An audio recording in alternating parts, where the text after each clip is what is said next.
तो hello guys, आज मैं आपको एक्सप्लेन करने जा रहा हूँ द टेल ऑफ आउटकास्ट का एपिसोड 2। तो चैनल को जल्दी से जल्दी सब्सक्राइब कर दो। आइए वीडियो को शुरू करते हैं। तो एपिसोड के स्टार्टिंग में हम देखते हैं कि स्नो एक डेमन को गन दिखाते हुए पूछता है, तुमने क्या लाल बालों वाले डेमन को कहीं पर देखा है? फिर डेमन उसे नहीं बोलता है, तभी वो उसे शूट कर देता है। फिर आगे हम देखते हैं कि मार्वस विस्टेरिया को अपने साथ अपने पुराने घर में ले जाता है, मगर विस्टेरिया की आंखें ना होने के कारण वो कुछ भी देख नहीं पा रही होती है और सामान से टकरा रही होती है। फिर हम देखते हैं कि मार्वस उसे एक छड़ी ला के देता है। फिर विस्टेरिया उससे पूछती है, मैं शौक हूँ कि तुम्हारे पास खुद का एक घर भी है। फिर मार्वस उससे कहता है कि ये मैंने बहुत सालों पहले खरीदा था और तब से यहाँ पर बहुत ही गंदा लग गया है। और फिर मार्वस विस्टेरिया को घर की सफाई करने बोलता है। फिर विस्टेरिया कहती है, क्या मैं ये कर पाऊंगी? फिर मार्वस सोचने लगता है कि उसे ही घर की सफाई करनी पड़ेगी और फिर मार्वस अपने घर की सफाई करने में लग जाता है। फिर घर की सफाई होने के बाद विस्टेरिया कहती है, मुझे ऐसा लग रहा है जैसे घर पूरा साफ हो चुका है। फिर मार्वस बोलता है, हाँ, और मुझे इसे क्लीन करने में बहुत ही मेहनत करनी पड़ी। फिर विस्टेरिया के पेट से आवाज़ आती है और वो मार्वस को बताती है कि वो उसने कल से कुछ भी नहीं खाया है। और फिर मार्वस सोचने लगता है कि उसे ही उसके लिए बाहर से खाना लाना पड़ेगा। फिर वो विस्टेरिया को लेके घर से निकल पड़ता है। आगे हम देखते हैं कि मार्वस विस्टेरिया को लेके मॉल जाता है उसके लिए कपड़े खरीदने के लिए। और वो मॉल में विस्टेरिया को तरह तरह के कपड़े दिलाने लगता है। फिर विस्टेरिया को कोई कपड़ा बड़ा, कोई छोटा और कोई वज़नदार लगता है। फिर विस्टेरिया मार्वस से कहती है कि वो कपड़ा खुद ले लेगी और फिर मार्वस वहाँ से चला जाता है। और फिर विस्टेरिया सोचने लगती है कि वो कपड़े कैसे सिलेक्ट करेगी। फिर हम तभी देखते हैं कि वो एक लड़की से टकरा जाती है और फिर वो लड़की विस्टेरिया से माफ़ी मांगने लगती है। और फिर उस लड़की का बॉडीगार्ड कहता है, एक छोटी लेडी जो देख नहीं सकती। फिर वो लड़की उससे कहती है कि मेरा नाम डायना ब्लैकबेल है और मैं एक ज़मींदार की बेटी हूँ और ये मेरा बॉडीगार्ड है और हम भी यहाँ कपड़े खरीदने आए हैं। क्या तुम अकेली हो? तुम्हारे साथ कोई नहीं आया है? विस्टेरिया बताती है कि मुझे लेने कोई बाद में आएगा। फिर हम देखते हैं विस्टेरिया और डायना में अच्छी दोस्ती हो जाती है और फिर वो दोनों साथ में कपड़े खरीदने जाते हैं। और फिर उसका बॉडीगार्ड उन दोनों को छोड़ के बाहर आने लगता है। फिर मार्वस बाहर में सोचता है कि काफ़ी देर हो गई और मुझे विस्टेरिया को लेने जाना चाहिए। फिर उसे एक अलग फीलिंग आती है और वो देखता है कि वहाँ स्टोर से एक आदमी आता है जो डेमन में बदल जाता है। फिर मार्वस उसे देखकर कहता है, क्या तुम नवेरियस हो? फिर नवेरियस उससे कहता है, हाँ मार्वस, ये मैं ही हूँ, मगर तुम यहाँ पर क्या कर रहे हो? फिर मार्वस सोचने लगता है कि नवेरियस उसकी तरह 13 कैलामिटीज ऑफ वेस्टलैंड है और उसे watchdog of the netherworld भी कहा जाता है। फिर हम देखते हैं कि डायना और मिस्टेरिया शॉपिंग करके शॉप के बाहर आते हैं। फिर डायना पूछती है, ये लंबे लाल बालों वाला आदमी कौन है? फिर विस्टेरिया उसे बताती है कि वो मार्वस है और वो उसके साथ है और उसे वो लेने आया है। फिर हम देखते हैं नवेरियस और डायना वहाँ से जाने लगते हैं। फिर विस्टेरिया उनसे पूछती है कि क्या वो डायना से फिर कभी मिल सकती है। फिर डायना उसे बताती है कि जब भी तुम्हारा मन करे तुम ब्लैक बेल हाउस में आ जाना, फिर हम तुम्हें वहीं मिलेंगे।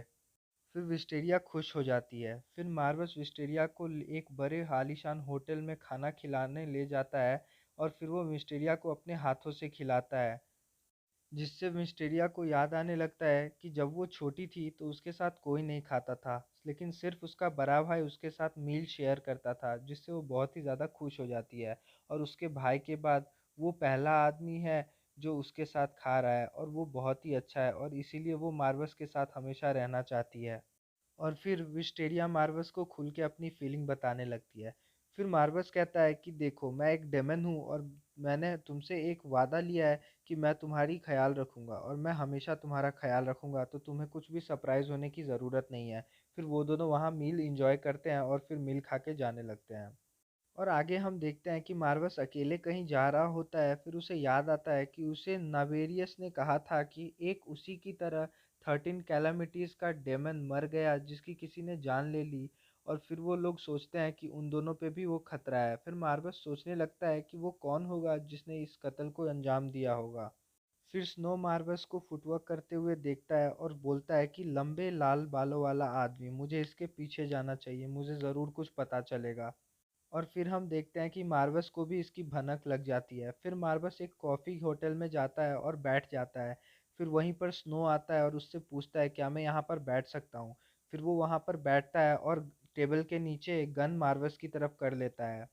और फिर स्नो मार्वस को बताता है कि विस्टेरिया उसकी बहन है और वो उसे उससे वापस लेकर रहेगा, और चाहे वो कोई भी चीज़ कर ले लेकिन वो अपनी बहन को उससे बचा कर ही रहेगा।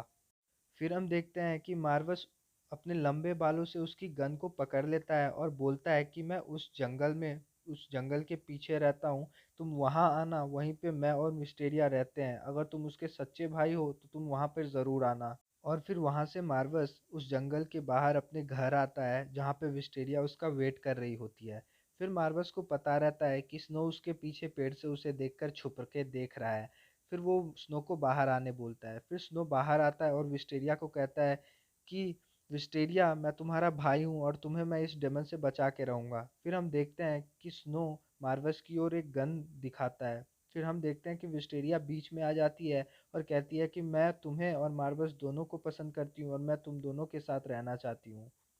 उसके बाद हम देखते हैं कि स्नो को गलतफहमी हो जाती है कि वो विस्टेरिया को ब्लैकमेल कर रहा है। फिर स्नो मार्वस की ओर गन को दिखाता है और गन को फायर करता है, मगर वो एक भी गोली मार नहीं पाता है क्योंकि मार्वस बहुत ही ज़्यादा स्ट्रांग रहता है। फिर हम देखते हैं कि मार्वस उसका गन लेके कहीं पर फेंक देता है और फिर स्नो जंगल में कहीं पर छुप जाता है। और फिर हम देखते हैं कि स्नो कहीं से छुप छुप कर कैसे भी उसके पास एक बुलेट बची रहती है, जो वो अगर मार्वस को मार दे तो वो उसको कमज़ोर कर देगी और फिर वो उसे बुलेट से मार सकता है, वो उसको डैमेज पहुंचाएगी। फिर हम देखते हैं कि कुछ भी कर कर वो अपना वो बुलेट गन में डाल के उसे स्नोफॉल कराने लगता है और फिर वो गन शूट करता है जो कि विस्टेरिया की तरफ जाने लगती है। फिर मार्वस बीच में आके उसे प्रोटेक्ट कर लेता है, जिससे स्नो की आंखें खुल जाती है। फिर मार्वस स्नो को बताता है कि मैं उसे प्रोटेक्ट इसलिए कर रहा हूँ क्योंकि उसने अपनी आंखें मुझे दी है और मैं उसको हमेशा प्रोटेक्ट करता रहूँगा जैसे कि डेमन्स में होता है। फिर स्नो समझ जाता है कि वो उसे हार्म नहीं करेगा। फिर स्नो उनसे कुछ देर बातें करता है और फिर स्नो बोलता है कि तुम मेरी बहन का ख्याल रखना जब तक मैं ना आ जाऊँ, अगर तुमने उसके साथ कुछ भी गलत होने दिया तो मैं तुम्हें ज़िंदा नहीं छोड़ूंगा।